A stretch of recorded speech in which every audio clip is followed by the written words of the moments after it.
យល់ថាឆ្នាំ2024នេះជាឆ្នាំមួយគោលដែលសំខាន់មែនទែនសម្រាប់ការទទួលនៅប្រតិមាផ្សេងៗ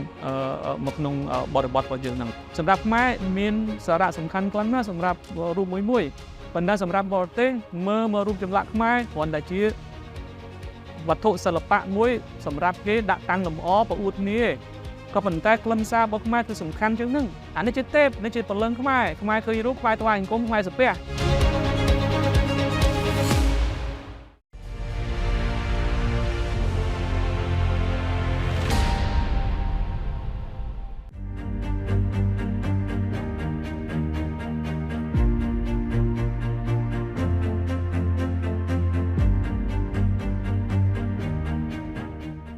បាទខ្ញុំឈ្មោះឆាយវិសុទ្ធជាប្រធាននាយកដ្ឋានសារមន្ទីរនៃអគ្គនាយកដ្ឋានបេតិកភណ្ឌនៃក្រសួងវប្បធម៌និងសិល្បៈរូបចម្លាក់ដែលយើងទទួលបានអំពីបរទេសនៅក្នុងអំឡុងឆ្នាំ2024នេះគឺយើងមានរហូតដល់86វត្ថុដែលក្នុងនោះមាន15ដែលជាវាយនភ័ណ្ឌដែលយើងទទួលបានអំពីប្រទេសជប៉ុនជាអំណោយរបស់សប្បុរសជនហើយក្រៅពីនោះជារូបថ្មនិងលោហៈដែលយើងទទួលបានអំពីសហរដ្ឋអាមេរិកបាទសម្រាប់ការបញ្ជូននៅក្នុងឆ្នាំ2024នេះគឺថាយើងមានពីវគ្គមែនតើណាមួយវគ្គលើកទី1ហ្នឹងគឺពីខាងសារមន្ទីរធំមួយនៅសហរដ្ឋអាមេរិកគឺសារមន្ទីរ Metropolitan ដែលបានប្រគល់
ដាក់តាំងរូបច្រើនជាងគេមានក្រសួងវប្បធម៌និងសិល្បៈជា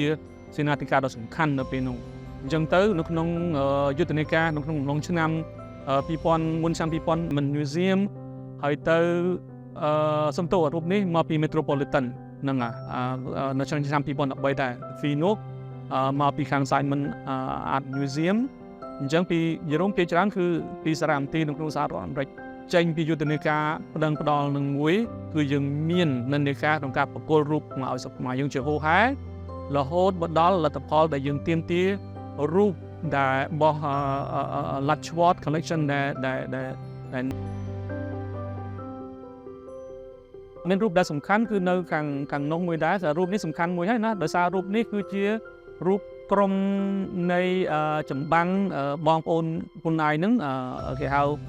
ទូរុក្សេតណារឿងមហាភារតៈហ្នឹងគឺថាចម្បាំងមួយហ្នឹងគឺថាមានគ្នាប្រកបដូចជា9នាក់ណានៅក្នុងចំណោមទាំងអស់ហ្នឹងយើងរកដូចជាចិត្តគ្រប់ហើយសល់តែមួយទៀតទេដែលយើងត្រូវតាមកំពុងស្វែងរកយើងដឹងទីតាំងទីអីហើយក៏មិនដែរកំពុងជឿធ្វើការចរចាដើម្បីធ្វើការទៀមទានរកឃើញរវាងដងខ្លួនជាមួយនឹងប្រកាសនេះនៅខាងបរទេសដែលយើងទទួលបានឆ្នាំ2024ហើយដងខ្លួននេះយើងរក្សាទុកនៅអភិរក្សដ្ឋានអង្គរអញ្ចឹង